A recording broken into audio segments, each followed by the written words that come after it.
The first ember. First contact. The day humans learned they weren't alone should have been celebrated across Earth. Instead, it became the day that sparked a fire that would consume the stars. First contact came not with diplomats or peaceful explorers, but through the sudden appearance of an enormous vessel in Earth's orbit. The ship belonged to the Nerillian Collective, an ancient alliance of species that had ruled the local galactic arm for millennia. "They're hailing us," Director Harlow, Lieutenant Javier Rodriguez reported, his voice steady despite the tension that gripped the International Space Defense Command Center. Director Naomi Harlow, a former admiral with steel-gray hair and eyes that had seen too many wars on Earth, nodded. The massive view screen flickered to life, revealing a creature with iridescent scales and multiple sets of eyes arranged in concentric circles. "Humans," the translator conveyed in a flat monotone. "Your expansion has been noted. You will be assessed for admission into the collective." What followed was not the cultural exchange humanity had dreamed of, but a cold evaluation. The Nerillian representative, Speaker Thoskvar, made it clear that Earth was being judged not as equals, but as potential servants or threats to be managed. Their technology was primitive by galactic standards, but their rate of advancement was concerning. The assessment. Assessment teams landed on Earth within days, probing human societies, technologies, and military capabilities with clinical detachment. They were particularly interested in human warfare. "Your species seems uniquely predisposed to violence," noted Examiner Velneth during a meeting with Earth's hastily assembled diplomatic corps. Professor Emiko Takahashi, Earth's lead xenolinguist, caught the undertone of disgust in the aliens' harmonic speech patterns. "We have a complex history," Takahashi responded carefully, "but we've learned from our past. Our greatest achievements came through cooperation, not conflict." The examiner's secondary eyes blinked in what humans would later learn was dismissal. "Yet your information networks overflow with simulations of combat. Your children play at war. Your nations maintain armies even in peace." While the assessment continued, Colonel Winston Barrett of the North American Defense Force noticed troubling patterns in alien movements. Their ships were positioning themselves near critical infrastructure. Their questions focused too heavily on defensive capabilities. Their medical examinations seemed particularly interested in human physiological weaknesses. "They're not preparing for diplomacy," Barrett warned during an emergency session of the United Earth Security Council. "They're gathering intelligence for something else." The betrayal. His warning came too late. Exactly 30 days after first contact, the Nerillian Collective struck without declaration or warning. Their ships unleashed weapons that Earth had no defense against. Gravitational disruptors that crushed cities, atmospheric dispersers that turned the air toxic, and precision orbital strikes that eliminated military installations within minutes. The Mars colony, humanity's first extraterrestrial outpost, vanished in a blinding flash visible from Earth. The lunar research facilities went silent after brief, desperate transmissions. On Earth, chaos reigned as governments collapsed and infrastructure failed. "This is not war," Speaker Thoskvar announced on all frequencies as millions died. "This is pest control. Your species has been deemed incompatible with galactic harmony. Resistance is futile and will only increase your suffering." In the smoldering ruins of Geneva, Director Harlow dragged herself through the rubble of what had been the ISDC headquarters.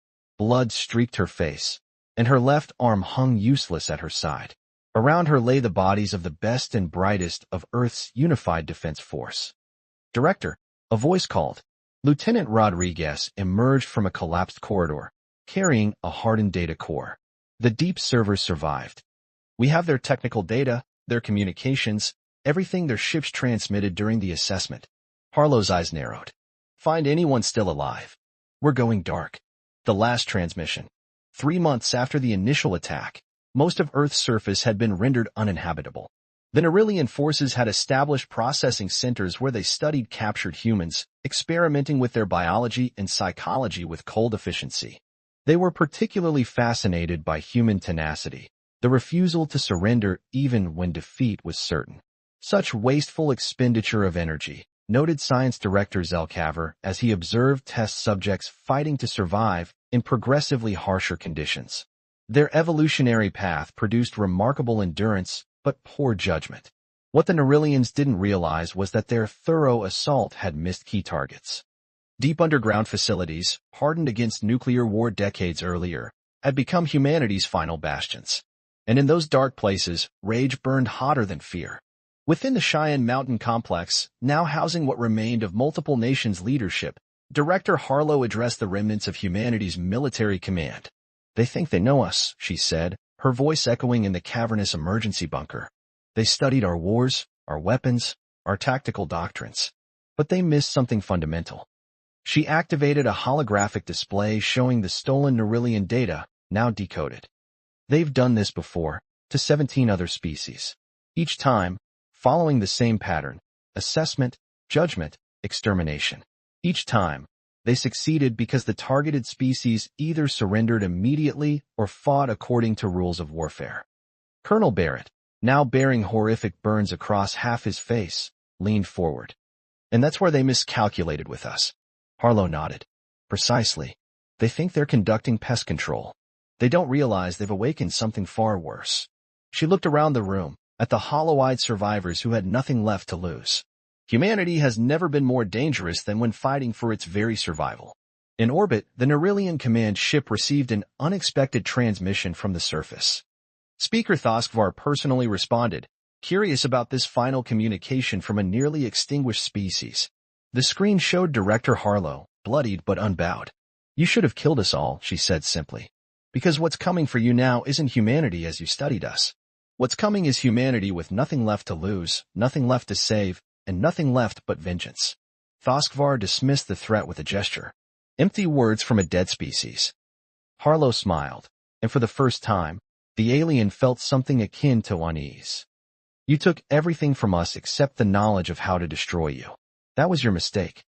The transmission ended. 7 Neurillian outposts went dark that same day. The ember had been lit. The fire was about to spread. Rising from ashes. The hidden forge. 6 months after Earth's fall, the Neurillian collective considered the human problem resolved. Reports were filed, resources redistributed, and occupation forces reduced to minimal presence. Only research teams remained in significant numbers, still fascinated by human biology and psychology.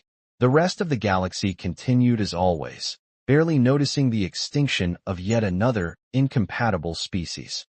Deep beneath the irradiated ruins of Osaka, Japan, a different reality unfolded. The sprawling underground complex known as Sanctuary Alpha buzzed with feverish activity. Once a disaster shelter built into an ancient mountain, it had transformed into humanity's primary weapons development facility. Progress Report, Dr. Blackwood, demanded Admiral Harlow, now bearing a cybernetic left arm and the weight of human survival on her shoulders. Dr. Perseus Blackwood looked up from the holographic display, his bloodshot eyes betraying weeks of sleepless work. Once a leading quantum physicist at CERN, he now directed humanity's desperate technological adaptation. "We've successfully reverse-engineered their shield harmonics," he replied, gesturing to the dissected alien technology spread across the laboratory. "And Lieutenant Okafor's team has integrated the gravitational manipulators into our prototype vessels." Across the vast underground hangar, a new class of ship took form, ugly, asymmetrical vessels that bore little resemblance to either human or Neurillian design aesthetics. They were cobbled together from stolen alien components, salvaged Earth technology, and innovations born of desperate necessity. "They're not pretty," admitted Chief Engineer Valentina Sorokina as she joined them, wiping grease from her hands. "But they'll kill. The Lazarus class is ready for deployment." The Ghost Tactics. Colonel Barrett, now General Barrett, developed new combat doctrines in parallel with the technological breakthroughs. His face, half reconstructed with alien medical technology, remained permanently frozen in what appeared to be a snarl. "Conventional warfare is suicide," he explained to the assembled strike team leaders in Sanctuary Beta, hidden beneath the Australian outback. "We don't have the numbers or resources for traditional engagements." The holoprojector displayed Neurillian patrol patterns and base locations. "Instead, we become ghosts. We strike critical nodes, vanish before reinforcements arrive, and leave no survivors, only fear and confusion."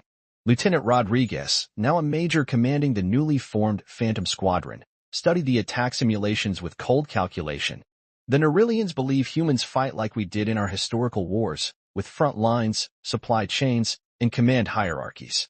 They're monitoring for those patterns." "Exactly," Barrett nodded. "So we give them none of those. No permanent bases. No predictable patterns. No mercy. The first human counterattack came without warning. A small Nerillian research outpost on Earth's moon, studying human artifacts, simply ceased communication. When investigators arrived, they found only destruction, and a crude symbol burned into the lunar dust, a phoenix rising from flames. Within weeks, similar attacks struck across the solar system.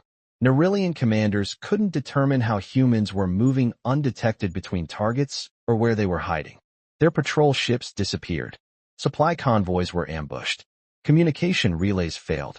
The collective, accustomed to quick, efficient exterminations, found itself facing something unprecedented. A supposedly defeated species fighting back with increasing effectiveness. The merciless evolution. In Sanctuary Gamma, beneath Antarctica's ice, the darker aspects of humanity's resistance took form. Senior Psych Warfare Officer Dr. Isabella Volkov supervised what many would have condemned in pre-war times. The Nerillians process everything through logic, she explained to Admiral Harlow during an inspection of her facility. They understand fear as a concept, but not as an emotion. We're changing that. Specialized strike teams trained in what became known as terror tactics, not merely destroying enemy assets, but doing so in ways that would psychologically impact the survivors. Nerillian communications were hacked to broadcast the sounds of their dying comrades. Human operatives left ritualistic arrangements of Nerillian body parts at attack sites, creating patterns that had no meaning but suggested sinister purpose. We're teaching them to fear the dark, Volkov said with clinical detachment. To jump at shadows. To hesitate before every decision. Admiral Harlow watched the training through reinforced glass, men and women practicing techniques that would have horrified her in her previous life. Are we losing ourselves in this process, Doctor? Volkov's eyes were empty of anything but cold purpose. We lost ourselves the day they came, Admiral. Now we're becoming what we need to be to survive. The first victory. 13 months after Earth's devastation, humanity launched its first coordinated offensive. 3 Nerillian command ships in orbit around Mars found themselves simultaneously attacked by the prototype Lazarus vessels. The battle lasted only 14 minutes. Inside the primary command ship, Speaker Thoskvar received the first direct human transmission since Director Harlow's warning. Remember us. General Barrett's ravaged face filled the screen. You should have made sure we were dead. The Nerillian leader's multifaceted eyes widened as tactical displays showed human vessels materializing from what should have been empty space. How are you hiding from our sensors? Barrett's twisted smile revealed teeth replaced with metallic implants. We learned from you. Adapted. Evolved. The same qualities you deemed problematic during your assessment. As alarms blared around him, Thoskvar realized the humans had somehow matched their shield frequencies, rendering their defensive systems useless. This is impossible. Your technology was primitive. Was. Barrett agreed. Past tense.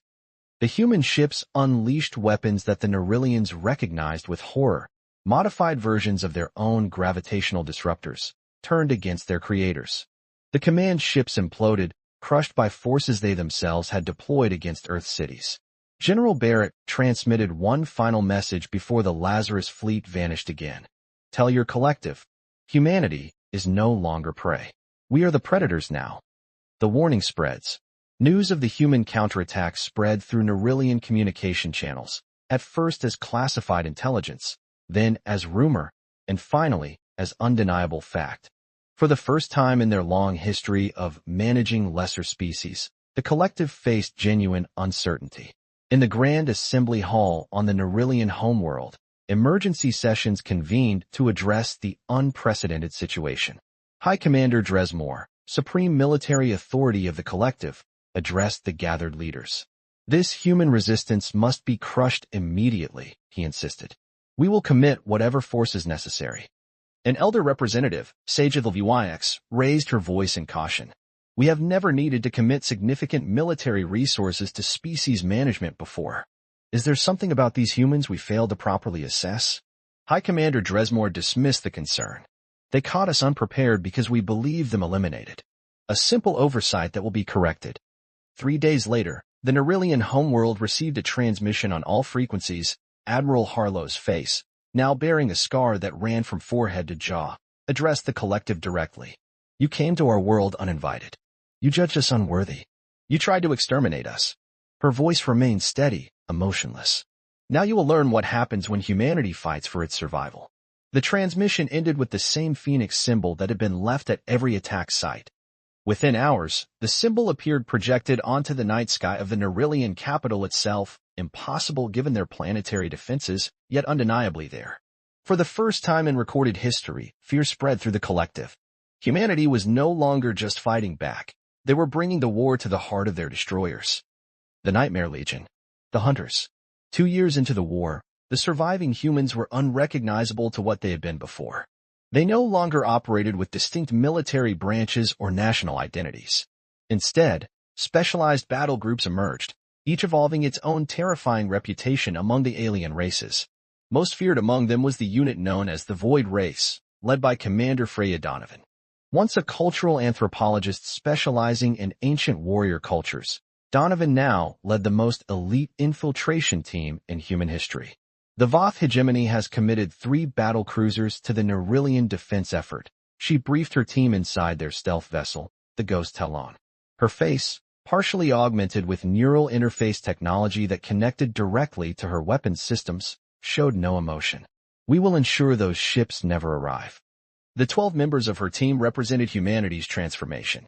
Each bore extensive modifications, some mechanical, some biological, all designed for one purpose: to bring terror to those who had tried to exterminate their species. Lieutenant Akira Tanaka nodded, his eyes replaced with multispectrum optical implants that glowed faintly in the dim light. Standard Nightmare Protocol, Commander? Affirmative, Donovan replied. We're not just destroying ships anymore. We're sending a message to anyone thinking of allying with the Nerillians. The Void Race operation was brutally efficient. They infiltrated the Voth defense perimeter using captured identification codes, boarded each cruiser sequentially, and systematically eliminated the crews, not with quick efficiency, but with calculated psychological impact. When the Voth High Command received the automated distress signals hours later, the recovery teams found their ships intact, but their crews arranged in ritualistic patterns throughout the vessels. On the bridge of the flagship, a simple message was left behind, written in Voth blood. All who aid our enemies will know this fate.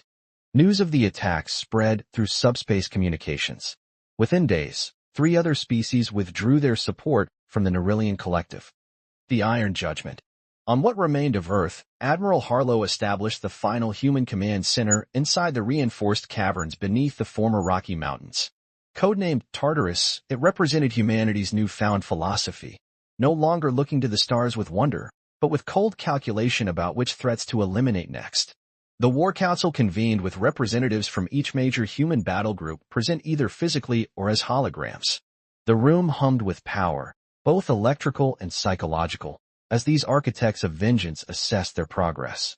The Nerillian collective is fracturing, reported Strategic Intelligence Director Imani Okello, her fingers dancing through holographic data streams.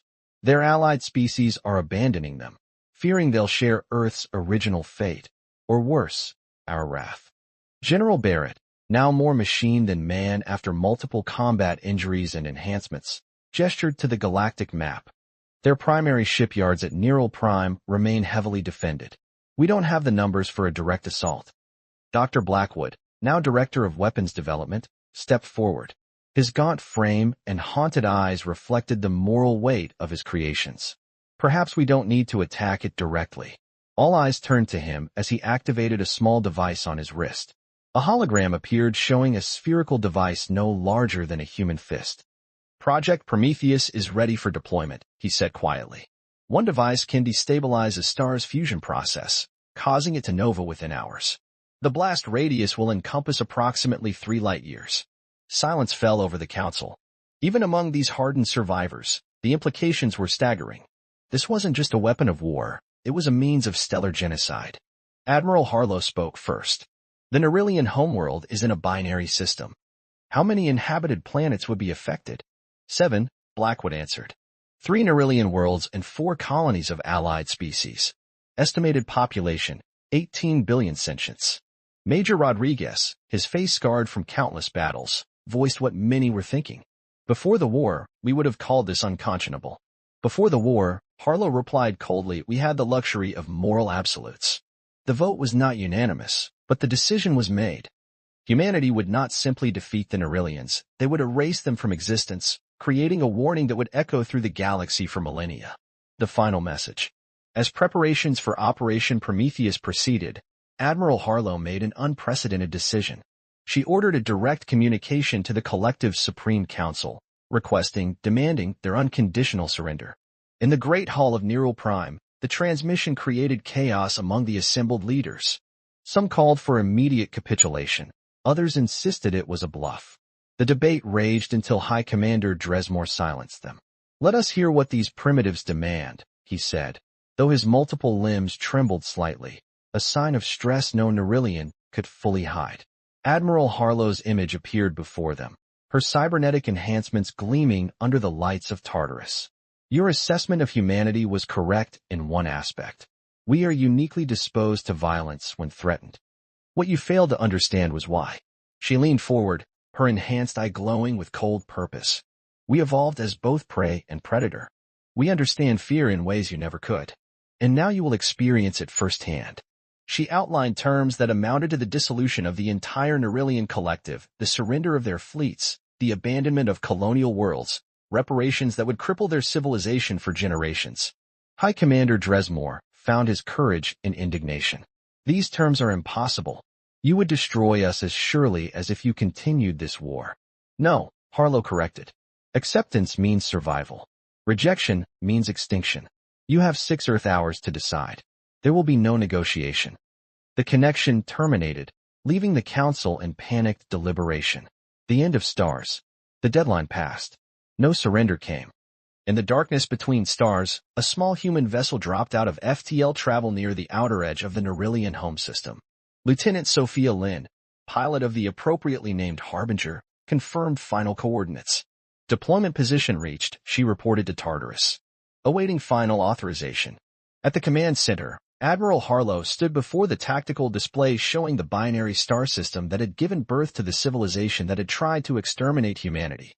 Behind her, the War Council watched in silence.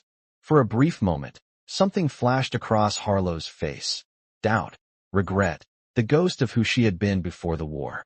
Then it was gone, replaced by the iron resolve that had carried humanity from the brink of extinction to this moment of terrible retribution. "Authorization granted," she said. "Execute Operation Prometheus." The Harbinger released its deadly cargo, a device no larger than a child's toy that carried the fate of billions. It streaked toward the larger of the binary stars, its shield harmonics allowing it to bypass the system's elaborate defenses. As the Prometheus device activated, Lieutenant Lin engaged emergency FTL, barely escaping the system before the star began to destabilize. On Neural Prime, astronomers were the first to notice the anomalous readings from their sun. Panic spread as the realization of what was happening took hold. Evacuation orders were given, but it was already too late. The star's accelerated fusion process created a cascading reaction that could not be stopped. From the safety of Tartarus, humanity watched through long-range sensors as the Nerillian sun expanded rapidly, then erupted in a blinding nova that engulfed the inner system instantaneously. The shockwave continued outward, sweeping away space stations, defense platforms, and outlying colonies in a wave of stellar fire. When it was over, when the sensors could function again in the radiation-saturated region, nothing remained of the once mighty Nerillian collective but scattered debris in the afterglow of destroyed worlds. "Send the final transmission," Admiral Harlow ordered, her voice barely above a whisper. To every spacefaring civilization in the galaxy went humanity's message, accompanied by the recording of the Nerillian sun's destruction. "Remember Earth. Remember what happened to those who thought us easy prey. This is the cost of threatening humanity's existence. We will rebuild. We will recover. And we will never forget. Cross us at your peril." The galaxy would indeed remember. For millennia to come, the stars that once shone in the Nerillian sector would serve as a grim monument to a terrible truth. No force in the universe is more dangerous than humanity with nothing left to lose.